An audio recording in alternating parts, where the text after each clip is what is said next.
Au XIXe siècle, le transport fluvial est indispensable aux industries. Or, le Hainaut ne dispose pas de grandes voies navigables naturelles. On entreprit donc d'y creuser des kilomètres de canaux qui ont profondément transformé le paysage.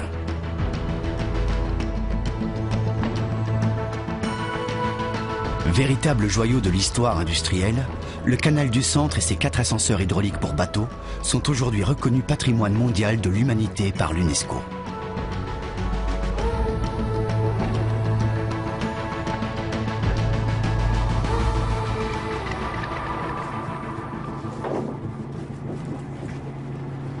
Voilà, tu as déjà retiré la petite du milieu là.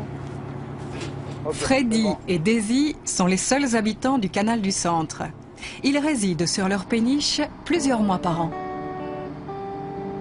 Nous sommes des travailleurs immigrés, si vous voulez. Donc, on travaille 7 à 8 mois par an dans les Antilles, sur des voiliers.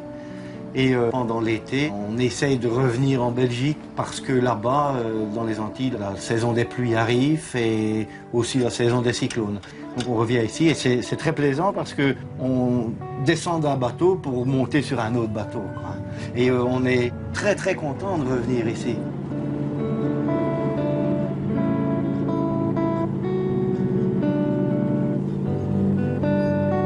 C'est un peu par hasard qu'on est arrivé ici sur le canal historique, mais en même temps on s'est rendu compte que finalement c'était un endroit mais magnifique.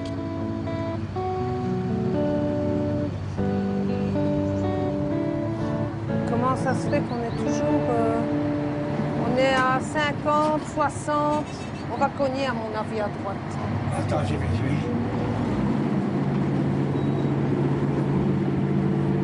C'est le vent peut-être. Redresse ton arrière. Ouais, mais le vent m'emporte par là. Hein. Ben écoute, on va rentrer comme ça tout doucement, hein. Tu redresseras, hein.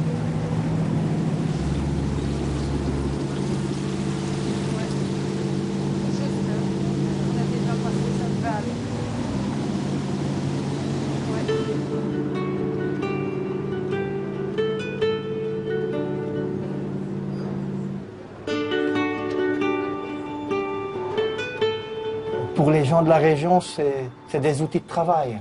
Mais ce ne sont pas que des outils de travail. C'est l'œuvre de nos ancêtres, ça.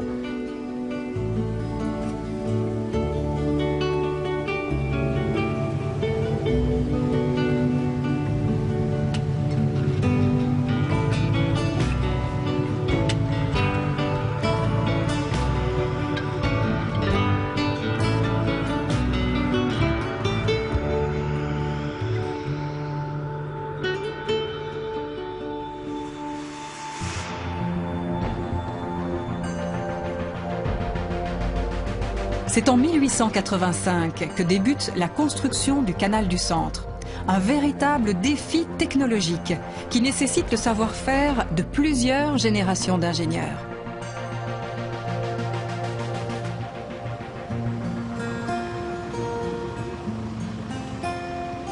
Mon sentiment, je dois dire, c'est l'émerveillement devant une machine aussi complexe qui est toujours en marche et qui montre que dans le passé, on a fait des grandes choses et qu'il faut montrer à tous les jeunes pour montrer que dans le temps, on faisait aussi des choses magnifiques.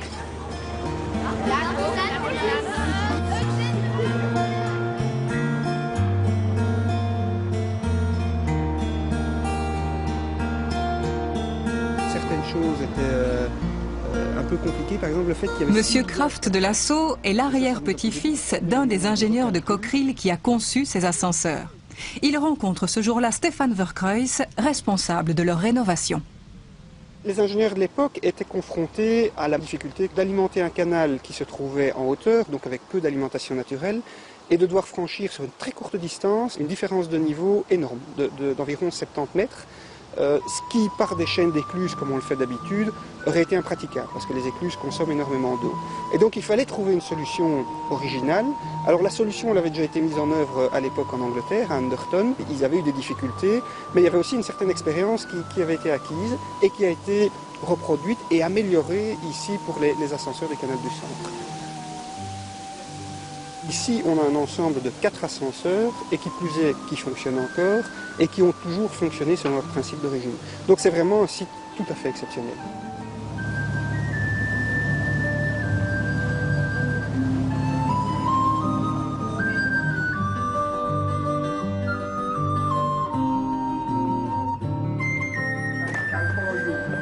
Voilà. Donc ici, on est dans la salle des machines du 3, qui alimente à la fois l'ascenseur 3 et l'ascenseur 2. Avec la rencontre avec l'arrière-petit-fils d'un des concepteurs, c'est une rencontre absolument formidable. C'était un plaisir pour nous, et c'est vrai que quand on regarde un plan ou un mémoire technique encore sur le papier d'origine, signé des ingénieurs d'époque, avec les dates, les noms, etc., ça donne quand même une dimension au métier qui est assez exceptionnelle et qui est différente de ce qu'on peut faire simplement quand on fait du moderne.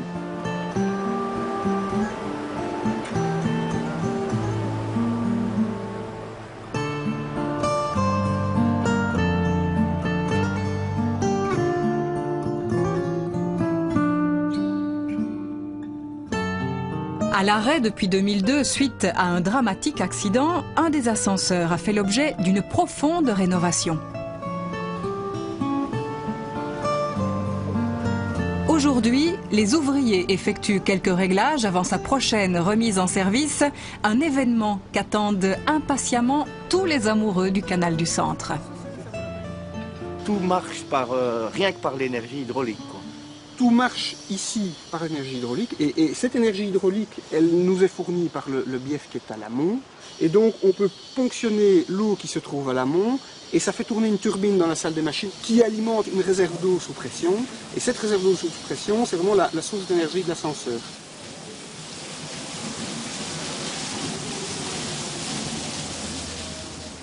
On voit que le bac est en train de monter, si on le regarde de très près. Eh bien, on est en train d'alimenter avec cette source d'énergie. Et les réserves d'énergie se trouvent dans la tour qui est derrière nous, là. Elle sert à loger l'accumulateur, Voilà. et l'accumulateur sert à stocker cette énergie sous pression. Moi, ça m'intéresse de savoir ce que votre grand-père, à vous, a fait.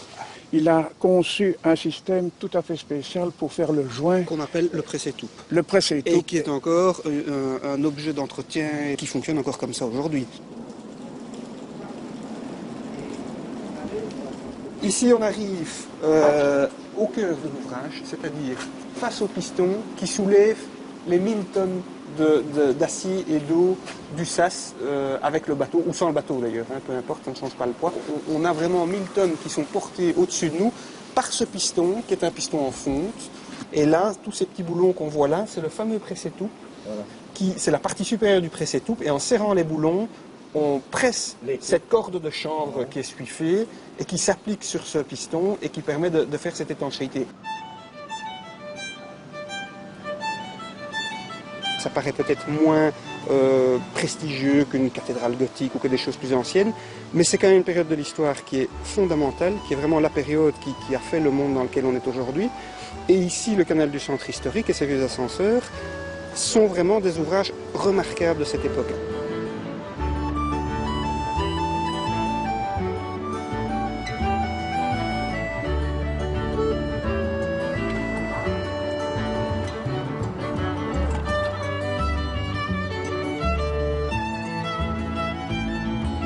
Témoin exceptionnel du labeur de plusieurs générations d'ouvriers, le canal du Centre et ses 4 ascenseurs ont aujourd'hui une paisible vocation touristique.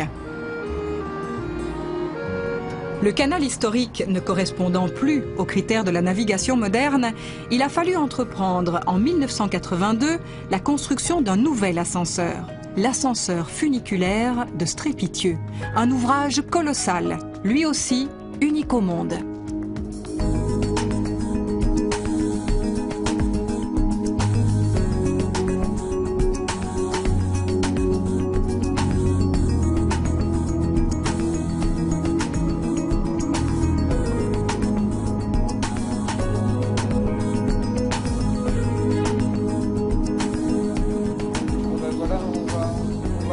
Vincent de Spiegeler est l'ingénieur responsable de l'ascenseur de Strépitieux.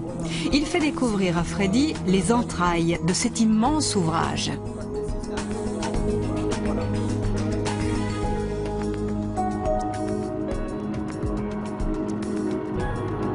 On voit maintenant le bac qui arrive à son niveau, donc on va pouvoir, une fois que le bac sera bien accosté en partie supérieure, ouvrir les portes.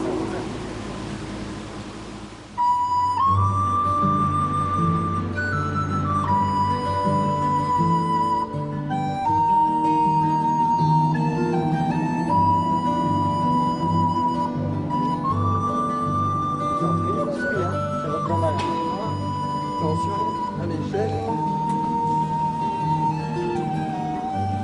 Attendre un peu. Voilà. C'est parti.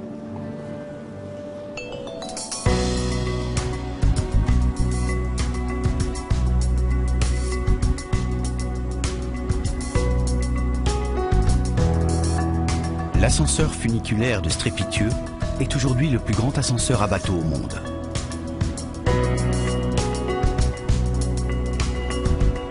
Un chef-d'œuvre du génie civil qui suscite l'intérêt de nombreux ingénieurs étrangers.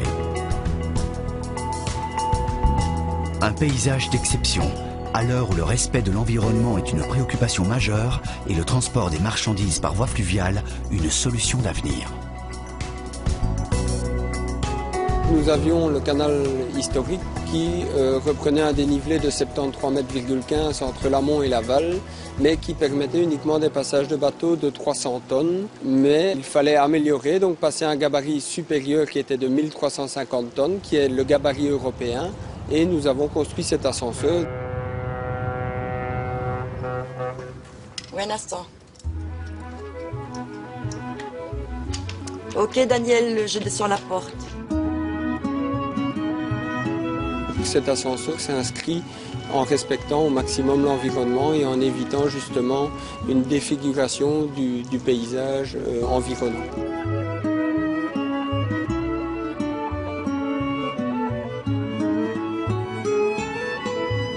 On voit l'ancien canal du centre avec les 4 ascenseurs, l'ascenseur numéro 4. Et là, la petite péniche, qui est maintenant une petite péniche, qui est sur le canal, c'est mon habitation. Je suis ravi de vivre dans cette région, au milieu de toutes ces œuvres d'art quelque part. J'habite au milieu de plusieurs cathédrales quelque part. Voilà.